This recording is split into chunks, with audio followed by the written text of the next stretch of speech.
संसार में सबसे बड़ा पाप क्या है? कोई कहेगा असत्य, कोई कहेगा छल, तो कोई कहेगा लालच।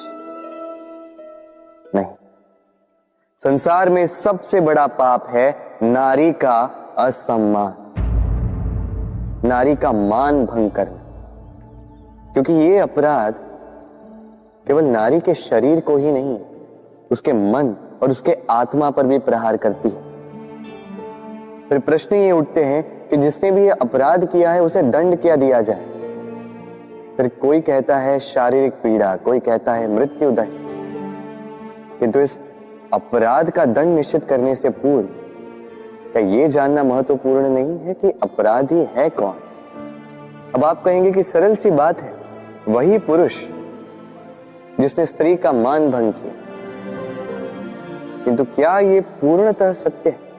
क्या स्वयं के अपमान के लिए, स्वयं के सम्मान को खोने के लिए कभी कभी नारी स्वयं उत्तरदायी नहीं हो सकती?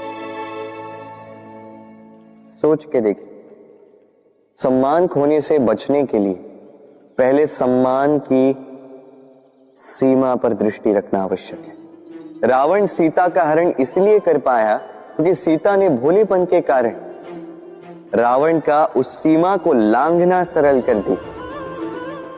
किंतु अशोक वाटिका में उसी सीता को रावण स्पर्श तक नहीं कर पाया क्योंकि उसने रावण और उसके मध्य में तिनके की एक छोटी सी दीवार बना दी थी। जीवन में ना कहना सीखें। यदि कोई आपके सम्मान की सीमा को पार करने का प्रयास करे तो उसे वही रोकना सीखें।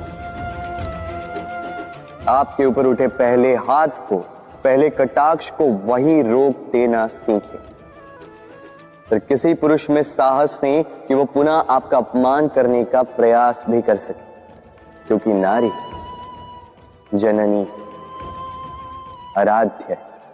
तो स्वयं को निर्बल मानकर आप अपराधी ना बने। राधे राधे। इस कमल के पुष्प को देख रहे हैं? इसकी एक विशेष बात है, जल स्तर कितना भी बढ़ जाए ये पुष्प सदैव जल सतह के ऊपर ही रहेगा। और इसका कारण है इसकी ये नाक। जैसे जैसे जल स्तर बढ़ता है वैसे वैसे ये नाल भी बढ़ती है और इस पुष्प को जल सतह के ऊपर रखती। किंतु जब जल स्तर घटता है ये नाल घट नहीं पाती और फिर स्वयं के साथ ही इस पुष्प का भी विनाश कर देती। मनुष्य के साथ भी यही होता है। जैसे जैसे मनुष्य समृद्ध होता जाता है वैसे वैसे उसका जीवन स्तर बढ़ता जाता है, उसकी अपेक्षाएं, उसकी आवश्यकताएं बढ़ती जाती। किंतु जब संपन्नता घटने लगी उसकी आवश्यकताएं कम नहीं हो पाती और फिर इसी कमल की भांति मनुष्य भी टूट जाता है। तो फिर क्या करें? क्या किया जाए इस परिस्थिति में? जीवन स्तर बढ़ाना छोड़ दे? कदापि नहीं। किंतु जीवन स्तर बढ़ाने के साथ साथ ही अपनी आत्मशक्ति को सुदृढ़ करें। संकट का समय आने पर आप अपना जीवन कैसे व्यतीत करेंगे इसका अभ्यास करें, क्योंकि जीवन स्तर और जल स्तर तो घटते बढ़ते रहेंगे। ये आप पर निर्भर करता है कि आप इन दोनों के बीच का तालमेल कैसे सुनिश्चित करते हैं। राधे राधे। इस हीरे को देख रहे हैं आप? लाखों करोड़ों वर्षों तक धरती के गर्भ में रहने के पश्चात ये इतना कठोर बनता है। किंतु जब खान से निकाला जाता है कोयले की ही भांति होता है, श्वेत, कठोर, निस्तेज। किंतु जब इसे तराशा जाता है तब इसे तेज प्राप्त होता है और तब ये अपना मूल्य बढ़ाता है। संसार में मनुष्य के साथ भी यही होता है। मनुष्य की बुद्धि, मेधा, अनुभव उन वर्षों के कारण नहीं बढ़ती, जो वर्ष हमने हमारे जीवन में व्यतीत किए, बल्कि उन क्षणों से निखरती है जब हमने कठिनाइयों का सामना किया, चुनौतियों का सामना किया, संकटों का सामना किया, छल और पीड़ा से। इसलिए यदि आपके जीवन में आपके सामने संकट आए, चुनौतियां आए, पीड़ा आए, तो उसे भयभीत मत होइएगा, उसका स्वागत कीजिए, क्योंकि यही परिस्थितियां आपको वो अनुभव देगी जो आपको प्रबुद्ध करे। राधे राधे। प्रकृति ने हर जीव में एक भाव भरा है ताकि वो निश्चल ना रहे, कुछ न कुछ कर्म करता रहे, और वो भाव है भूख। संसार में हर जीव, हर पशु, पक्षी, प्राणी परिश्रम करता रहता है अपनी इस भूख को मिटाने के लिए। परंतु क्या अन्य जीवों की भांति मनुष्य की भूख भी पेट तक ही सीमित रहती? तन की भूख मिटाते मिटाते कब ये भूख मन और माया की तृष्णा में बदल जाती है पता ही नहीं चलता। और अधिकतर ये तृष्णा धन संग्रहित करने तक ही रह जाती। अपना जीवन जीना छोड़कर किसके लिए ये धन संग्रहित कर रहे हैं? आने वाली पीढ़ी के लिए। बड़ी विचित्र बात। अपना जीवन जीना छोड़कर धन संग्रहित करते करते अपने जीवन का सुख भी मिटा रहे हैं और आने वाली पीढ़ी को कर्म करने से भी बाधित कर। पूत कपूत तो क्यों धन संचय, पूत सपूत तो क्यों धन संचय। अपनी संतान को संस्कार दीजिए, धन नहीं। यदि संतान संस्कारी हो तो अपना स्वयं का एक संसार बना लीजिए। यदि असंस्कारी हो तो आपका बना बनाया संसार यूं ही नष्ट कर दे। इसलिए जीवन में यदि कुछ संचय करना है तो ज्ञान संचय कीजिए, प्रेम संचय कीजिए, और मेरे साथ प्रेम से कहिए राधे राधे। जीवन को रथ कहा जाता है, किंतु क्यों? अब आप कहेंगे कि इसलिए क्योंकि जीवन भी रथ की ही भांति चलता रहता है। किंतु कभी आपने इस रथ को समझने का प्रयास किया? रथ में आगे अश्व होते हैं और पीछे पहिए। ये अश्व आपके कर्म और ये पहिए कर्मफल। ये अश्व जहां जाते हैं, ये पहिए उसी के पीछे पीछे आते हैं। यदि आपके अश्व यानी आपके कर्म शुभ सरल मार्ग पर चले तो आपकी यात्रा आनंदमयी होगी। यदि दुष्कर्म के बुरे पथ पर चलें तो आपकी यात्रा गड्ढों और झटकों से युक्त होगी। अब चयन आपका है, आप क्या चाहते हैं? आपकी यात्रा आनंदमयी हो या पीड़ादायी? अपने कर्मों के अश्वों को नियंत्रण में रखें। फल का पहिया सदैव आपको मधुर रास ही देगा। राधे राधे। बताइए श्रेष्ठ कौन? रेशम के धागे बनाने वाला या उन धागों को बुनकर वस्त्र बनाने वाला? निश्चित रूप से वस्त्र बनाने वाला। अब बताइए श्रेष्ठ क्या है? माटी को पूरे तट पर बिखेर कर रख देने वाली बाढ़ या उस माटी को समेट कर उसी से एक मूर्ति बनाने वाला मूर्ति का? निश्चित रूप से मूर्ति का। अब बताइए श्रेष्ठ कौन है? देवताओं और दानवों का वो दल जिन्हें अमृत प्राप्ति के लिए इस संसार में हलाहल फैला दिया, या वो महादेव जिन्होंने इस हलाहल को सूक्ष्म करके अपने कंठ में समाहित कर लिया? निश्चित रूप से महादेव श्रेष्ठ।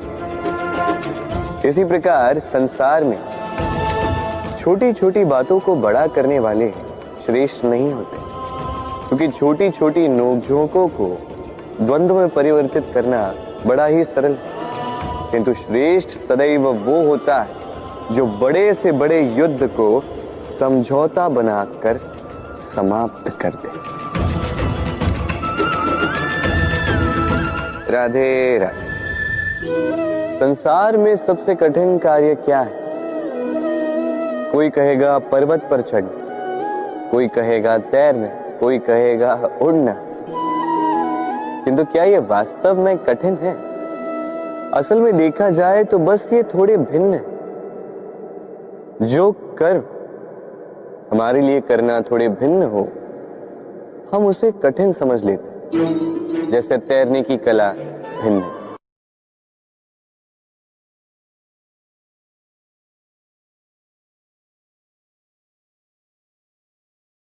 बड़े ही परिश्रम से इसे बनाती हैं, अपने शरीर के रस से इसे बुनती हैं। क्या आप इसका उद्देश्य जानते हैं? आखिर मकड़ी इन जालों में नन्ही कीटों को फंसाकर उन्हें अपना भोजन बना लेती है। और क्या आप ये बात जानते हैं कि एक दिन मकड़ी इन्हीं जालों में फंसकर मृत्यु को प्राप्त हो जाती है?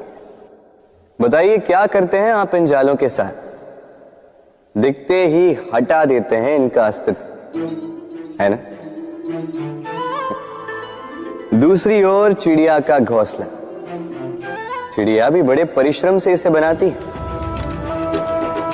किंतु यदि चिड़िया इसे छोड़कर चली भी जाए, उसके पश्चात भी लोग इसका विनाश नहीं करते। कारण क्या? कारण यह है कि इसका निर्माण जीवन के संचयन के लिए किया गया था, आखेट के लिए नहीं। स्मरण रखिएगा, जीवन में आपका परिश्रम कितना भी अधिक हो, यदि आपका लक्ष्य शुभ ना हो तो आपको भी विनाश पाना ही होगा। तो सृजन करते रहिए और मगन होकर कहिए राधे राधे।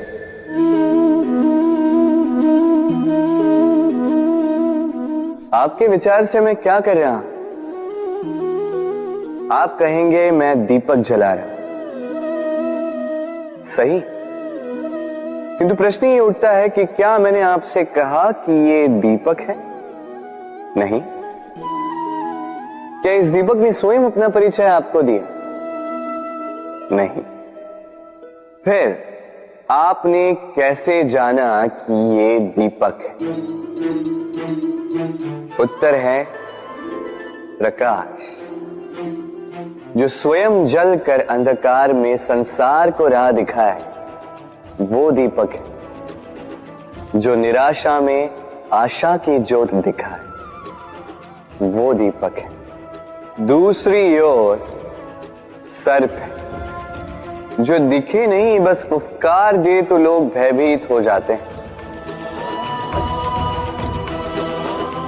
अर्थात व्यक्ति का परिचय उसके कर्मों से मिलता है।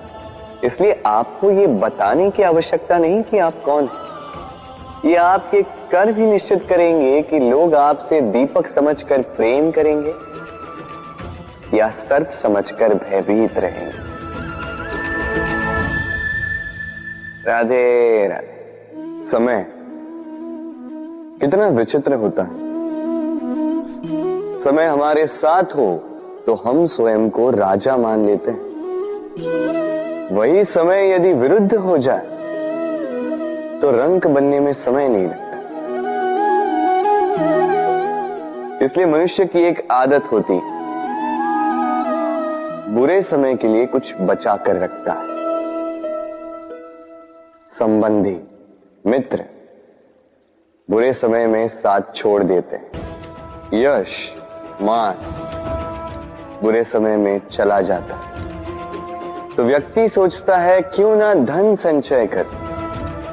धन का तो कोई मन नहीं होता जो समय आने पर बदल जाए। संसार कहता है कि धन का संचयन करते रहो, बुरे समय में काम आएगा ही।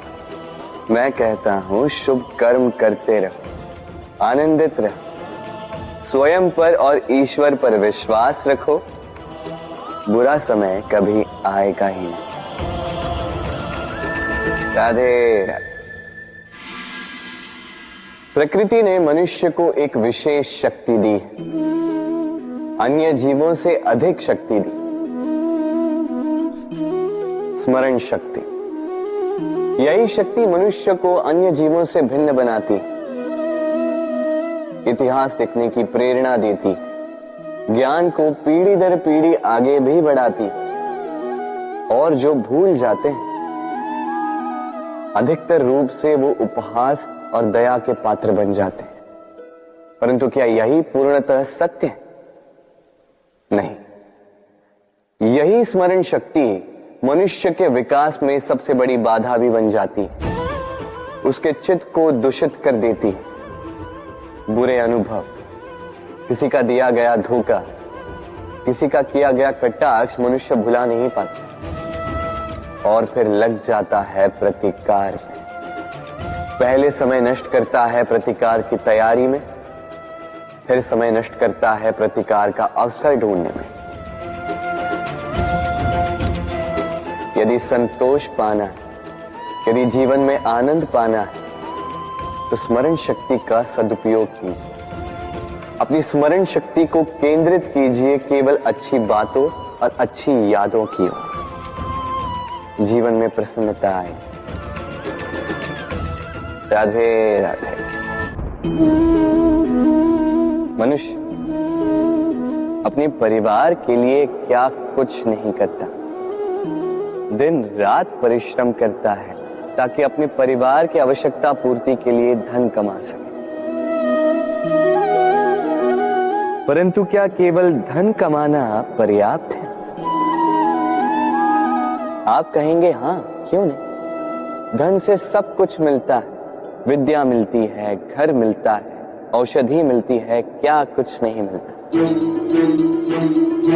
ये सब एक सीमा तक ठीक, किंतु तनिक मन से सोच के देखिए, जब बालक रोगी होता है तो वो उस कड़वी औषधि को क्यों पी लेता? इसलिए क्योंकि उसके पिता ने उस औषधि को धन से खरीदा? नहीं, बल्कि इसलिए क्योंकि उसके सामने खड़ा उसका पिता, उसे उन पर विश्वास है। विश्वास है कि वो उसे कुछ नहीं होने देंगे। ये विश्वास, ये संस्कार, ये सीख कभी धन से नहीं मिलती। ये मिलती है उस समय से जो माता पिता ने अपने संतान के साथ बिताया। इसलिए जीवन में धन अवश्य कमाई, किंतु अपने परिवार को भी समय दीजिए, प्रसन्नता मिलेगी।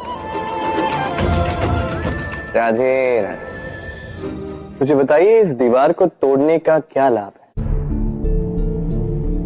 यदि किसी संबंध में संदेह घर कर लेता है तो आए दिन शत्रुता की स्थिति बनी रहती है। कल कोई और कारण बन सकता है इस दीवार के पुनः बनने का। तो क्या पुनः इस दीवार को बनाएंगे काका? संबंध की पवित्रता वैसी होनी चाहिए जैसे एक माता और संतान के प्रेम में होती है, निश्चल, निर्दोष, कि बात केवल रूठने मनाने तक ही सीमित रहे।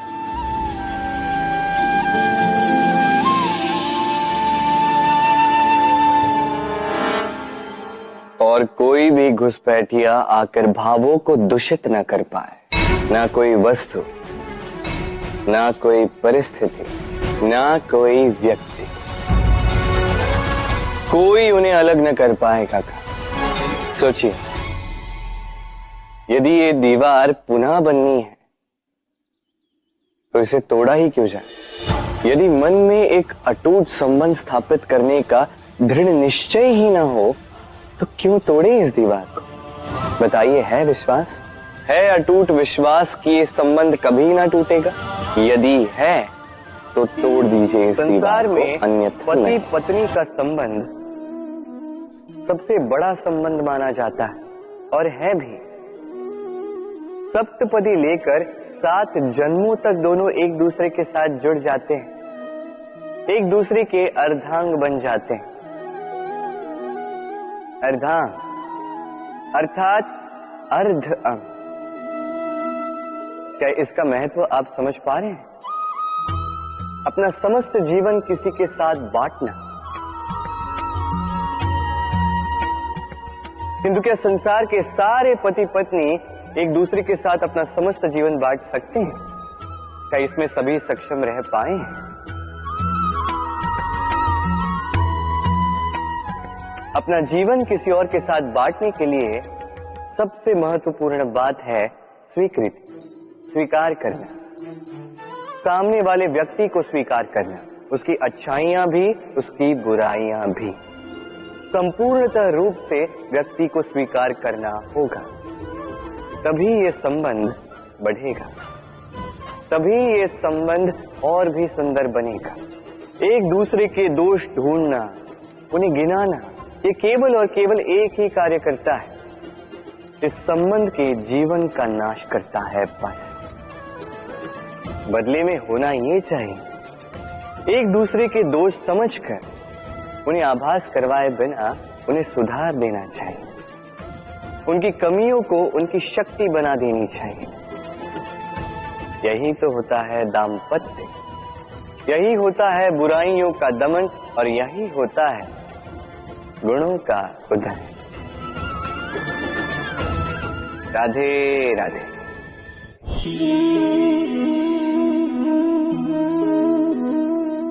कंकड़ इतना छोटा सा कि उंगली पर आ जाए, किंतु सोचिए यदि यही कंकड़ आंख में लग जाए तो कितनी बड़ी समस्या बन जाता है।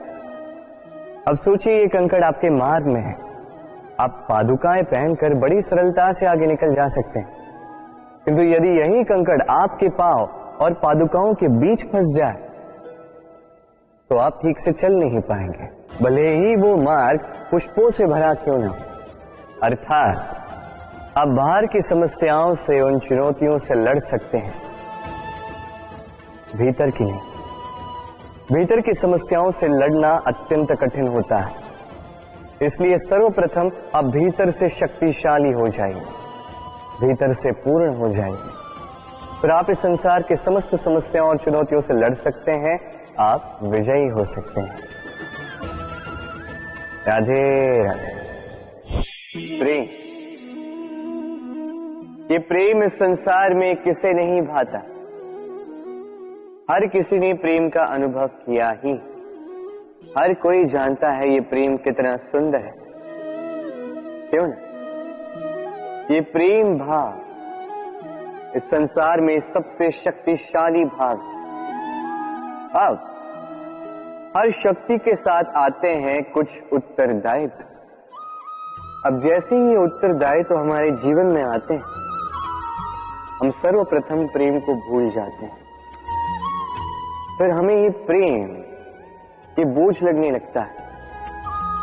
किंतु इस संसार का सत्य तो यही, हर प्रसन्नता के साथ उत्तरदायित्व आएंगे जिसका पालन हमें करना ही होगा। अब यदि मैं आपको उदाहरण दूं, आपके बगीचे में आप चाहते हैं कि एक सुंदर सा पुष्पों से भरा हुआ वृक्ष आए, तो सर्वप्रथम उसके लिए आपको जल और धूप का आयोजन करना होगा, उसके जड़ों पर दीमक न लगे ये आपको सुनिश्चित करना होगा, उसके आसपास उगी खरपतवार वो आपको हटानी होगी, उसी के पश्चात तो आपके उस बगीचे में वो सुंदर पुष्पों से भरा वृक्ष आएगा। क्यों? इसी प्रकार होता है प्रेम भी। सर्वप्रथम आपको इसमें समर्पण का खाद जल डालना होगा, अविश्वास और संदेह, इसकी खरपतवार आपको हटानी होगी, और विश्वास की ये जड़ें कभी ना दुर्बल पड़े ये आपको सुनिश्चित करना होगा। उसी के पश्चात प्रेम का वास्तविक सुख आप अनुभव कर पाएंगे। राधे राधे। प्रेम, प्रेम क्या है सभी जानते हैं। सामान्य रूप से ये प्रेम आकर्षण से प्रारंभ होता है और इसमें कुछ भी बुरा नहीं है। महत्वपूर्ण बात यह है कि इस प्रेम का लक्ष्य क्या है। जिससे आपने प्रेम किया उसे पा लेना या ना पाने के कारण स्वयं को विचलित कर इस संसार से मुख मोड़ लेना। यदि कोई इन दोनों विकल्पों में से कोई एक चुनता है तो आपको बता दो, ये दोनों ही प्रेम का अंत है। प्रेम का असली अर्थ है समर्पण, संपूर्ण निस्वार्थ समर्पण। ऐसा प्रेम जिसमें जिनसे आपने प्रेम किया उसको पाने की प्रसन्नता आपका लक्ष्य नहीं है। जिनसे आपने प्रेम किया उसे प्रसन्न करना आपका लक्ष्य हो। ये प्रेम ईश्वर है, किंतु यदि इस प्रेम में पूर्णतः समर्पित नहीं होंगे तो इस प्रेम में एक आकार नहीं हो पाओगे। किंतु यदि इस प्रेम में स्वयं को पूर्णतः समर्पित कर दिया तो समझो इसी प्रेम में आप ईश्वर पाओगे। राधे राधे। सम्मान, संबंध दोनों एक दूसरे के साथ ऐसे जुड़े हैं जैसे दीपक और बाती। ना कोई कम है ना कोई अधिक, दोनों का अधिकार समान होना चाहिए। जैसे पति पत्नी का संबंध। अब इसमें पति का अर्थ स्वामी नहीं, साथी। उसका कर्तव्य है साथ देना, आदेश देना नहीं। और ये संबंध सहकार से बनता है, अधिकार से नहीं। हाथ बढ़ाने से बढ़ता है, उंगली उठाने से नहीं। यदि इस संबंध में एक दूसरे का मान रखोगे, एक दूसरे का सम्मान करोगे, तभी ये संबंध बढ़ेगा, तभी ये संबंध अभिमान योग्य बनेगा। राधे राधे। सूर्य की किरणें कितनी दिव्य होती हैं ना। प्रतीत ही नहीं होता कि ये सूर्य रात्र भर अंधकार से जूझ रहा था। ये सूर्य प्रतिदिन उदित होता है, ये भुलाकर कि पिछली सांझ में ये डूब गया था। फिर से उदित होता है, सारे संसार को प्रकाश देता है। यही अंतर है हम में और सूर्य में। सूर्य बीती को बिसार कर आगे बढ़ता है। हम प्रतिदिन भोर में उठते हैं, वही पुरानी बातों को साथ लेकर चलते हैं, उसी कड़वाहट में स्वयं को लपेट लेते हैं। अब यही बीती बातों की श्रृंखला हमें जीवन में आगे बढ़ने ही नहीं देती। देखिए, यही जीवन है। भूल सबसे होती है, अपयश सबको मिलता है, सबकी यात्रा में असफलता लिखी है, सभी बुरे दिन देखते हैं। किंतु इन सारी बातों को भुलाकर जब जीवन में आगे बढ़ोगे, तभी तो इस संसार में, इस आकाश में सूर्य बनकर चमकोगे, तभी तो इस संसार को प्रकाश दोगे। इसलिए प्रतिदिन जागिए, एक नए जन्म के साथ, एक नए उत्साह के साथ, एक नए लक्ष्य के साथ। क्योंकि ये बीती बातें आपको पीड़ा देने के लिए नहीं, केवल शिक्षा देने के लिए होती हैं। राधे राधे। नवरात्रि का पर्व आरंभ हो चुका है और ये पर्व अत्यंत भव्य है, क्योंकि ये पर्व जगत माता से जुड़ा है। मां इतना छोटा सा शब्द है, किंतु ठीक से देखो तो समस्त संसार इसी शब्द में समा है। मां जो अपनी संतान के लिए हर संभव प्रयास करती है, कुछ भी करने के लिए सज्ज रहती है। मां जिसका सबसे बड़ा गुण निश्चलता, मन में ना कोई पूर्वाग्रह, ना कोई भेदभाव, ना कोई छल कपट, और इतनी भोली होती है मां। संतान भले ही झूठा रो दे, मां को लगता है कि कदाचित वास्तव में भूख लगी होगी। मां चाहे जन्म देने वाली हो चाहे पालने वाली, स्वयं ये स्वर्ग हमें माँ के चरणों के नीचे ही प्राप्त होता है।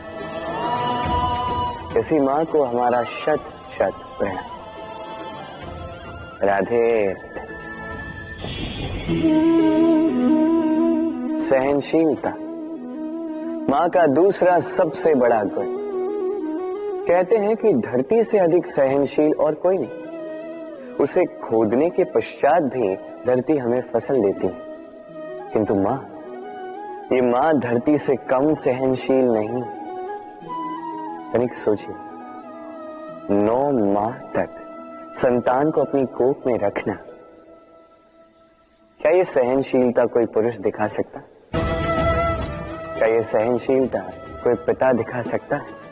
स्त्री में शील भले, सहनशीलता की परिभाषा उसे मां बनने के पश्चात प्राप्त होती है।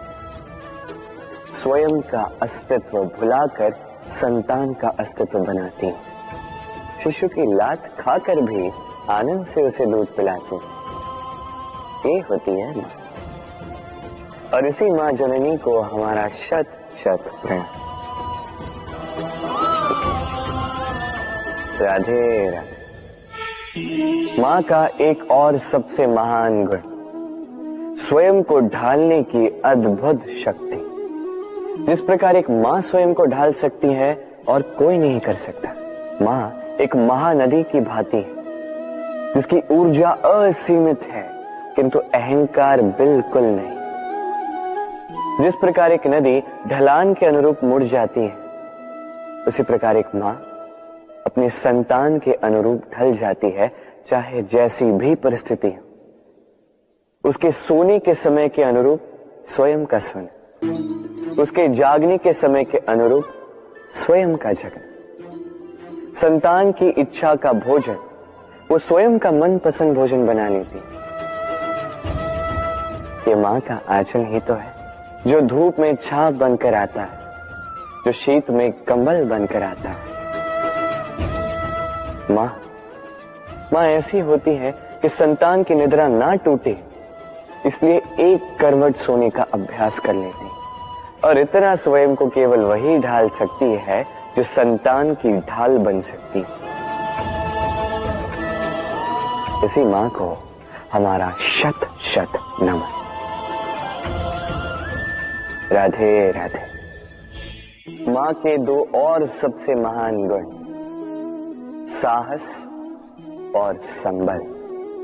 साहस ये कि वो अपने संतान के लिए कुछ भी कर सकती है, और संबल ये कि वो अपनी संतान को कभी टूटने बिखरने नहीं देगी। तनिक सोचिए, जब भी आपको चोट लगती है, चीख से पूर्व मां का नाम मुख में क्यों आता है? तनिक सोचिए, जब आपको बल की आवश्यकता होती है, साहस की आवश्यकता होती है, आगे आप अपना मार्ग देख रहे हैं जो अत्यंत कठिन प्रतीत हो रहा है, तब मुख से मां की ही शपथ क्यों निकलती? क्योंकि मां ही है जो हमें साहस देती है, मां ही है जो हमें सहारा देती है। मां जानती है कैसे हमारी उंगली पकड़ के हमें चलना सिखाना है। मां ये भी जानती है कि कैसे कान पकड़ के हमें उचित मार्ग पर लाना है। इसी साहसी मां को हमारा शत शत नमन। राधे राधे। कभी आपने सुना है, हिरणी सिंह से बचने के स्थान पर उससे जाके लड़ पड़ी। हिरणी ने सिंह पर आक्रमण कर दिया। कभी सुना है? कभी नहीं। किंतु ऐसा हो सकता है, ऐसा होता भी है, और ये होता तब है जब हिरणी के शावक संकट में हो। जब उन्हें सिंह से प्राणों का संकट हो, तब हिरणी भी आके सिंह से लड़ पड़ती है, उससे भिड़ पड़ती है, क्योंकि वो मां है और मां अपनी संतान के लिए कुछ भी कर सकती है। ये ममता है, ये जितनी कोमल हो सकती है उतनी ही कठोर भी हो सकती है, और अपनी संतान के हित के लिए वो क्रोध की पराकाष्ठा पार करते हुए अपनी संतान की सुरक्षा करके ही रहेगी। और इसीलिए तो मां संतान के जीवन की सबसे बड़ी ढाल कहलाती है। इसी मां को हमारा शत शत नमन। राधे राधे। करुणा, करुणा वो भाव है जिससे संसार के सारे भाव जन्म लेते हैं, और ये समस्त संसार ये मां से जन्म लेता है। मां वो व्यक्ति है जो करुणा का सागर है। संतान को देखकर ही समझ जाती है कि उसकी विडंबना क्या है, उसकी आवश्यकता क्या है। संतान के नेत्रों में यदि अश्रु दिखे, वो देखकर ही समझ जाती है कि उसके शरीर के कौन से भाग में उसे चोट लगी है। संतान के बिना कहे मां समझ जाती है कि आज भोजन में संतान क्या खाएगी। ये होती है मां। मां करुणा का सबसे बड़ा रूप है। और आज के युग में मनुष्य जो है, थोड़ा भी आगे क्यों ना निकल जाए, मां को तो पीछे ही छोड़ देता है, मां को भूल ही जाता है। ये भूल आप कभी ना करें, कभी ना करें, क्योंकि मां वो करुणा है जो यदि आपके जीवन से चली गई, उसके पश्चात आप जीवन अवश्य जिएंगे, किंतु कभी जीवन जी नहीं पाएंगे। उसके पश्चात आपके जीवन से आपका ये मूल्यांकन, आपके जीवन से करुणा का ये भाव, ये भी आप खो दोगे। आपकी मां सबसे अधिक महत्वपूर्ण है। यदि मां को खो दिया तो समझ लीजिए सब कुछ खो दिया। इसलिए मां को सदैव स्मरण रखिए, सदैव उसे प्रेम दीजिए, और मेरे साथ कहें राधे राधे। आज विजयदशमी, वो दिन है जब श्री राम ने रावण का वध किया। वो दिन है जब श्री राम ने लंका पर विजय प्राप्त की। लोग कहते हैं कि ये अच्छाई की बुराई पर विजय का प्रतीक है। इसे देखने का एक और रूप भी है। जी हां, ये प्रेम के विजय का भी प्रतीक है, ये परिवार के विजय का भी प्रतीक है। आपको तो ज्ञात होगा ही कि रावण महाज्ञानी था, महाशक्तिशाली था, महादेव का परम भक्त था रावण। अब जो व्यक्ति कैलाश पर्वत उठा सकता था, वो व्यक्ति स्वयं एक कटे हुए वृक्ष की भांति श्री राम के चरणों में गिरा हुआ था। क्यों? क्योंकि राम के साथ लक्ष्मण था, वही रावण के साथ विभीषण भी नहीं था। एक और परिवार में बढ़ता प्रेम था, तो दूसरी ओर परिवार में बढ़ती दरार। स्मरण रखिए, यदि संसार पर विजय प्राप्त करनी है तो सर्वप्रथम परिवार में प्रेम बनाए रखना होगा। परिवार में केवल प्रेम बढ़ाइए, द्वेष कभी नहीं। आप सदैव सुखी रहेंगे और जीवन की हर बाधा पर आप विजय प्राप्त करें। राधे राधे। देखिए, कल जो आने वाला है उसके लिए आज को व्यर्थ करना अनुचित है। हमें इस प्रकृति से यही सोच, यही सीख पानी चाहिए। आज का ये क्षण ये कल नहीं आएगा, और कल जो क्षण आने वाला है वो आज को किसी भी प्रकार से प्रभावित नहीं करता। बस इसी सीख को ध्यान में रखते हुए आप सभी निश्चिंत रहिए। जीवन क्या है? ये जीवन, हम जन्म लेते हैं, बड़े होते हैं, हमारे माँ बाप हमें पालते हैं, फिर उनके धन से हमारा बालपन बीतता, फिर हम बड़े होते हैं, हम विवाह कर लेते हैं, हमारी संतानें होती हैं, हम उनको पालते हैं, फिर हम वृद्ध हो जाते हैं और एक दिन इस संसार से चले जाते हैं। क्या यही जीवन है? आता होगा ये प्रश्न मन में कई बार, है ना? अब तनिक जल की यात्रा देखिए। सागर से भाप बनकर उठता है, मेघ बनकर बरसता है, फिर नदी बनकर पुनः सागर में समावेश करता है। तो कभी ये प्रश्न नहीं करता कि उसका जीवन क्या है, उसका उद्देश्य क्या है।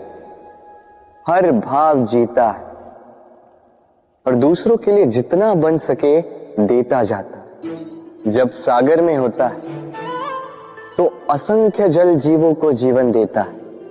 जब सागर से भाप बनकर मेघ बनता है तो किसानों को आशा देता है कि फसल पुनः उपजेगी। जब वर्षा बनकर बरसता है तो इस सूखी प्यासी धरा को सींचता है। और जब नदी में होता है तो किनारों पर वनस्पतियों को जन्म देता है। तो सोचिए, क्या जल कभी ये सोचता होगा कि उसका जीवन क्या है, उसके जीवन का उद्देश्य क्या है? नहीं, वो बस अपना धर्म करता जाता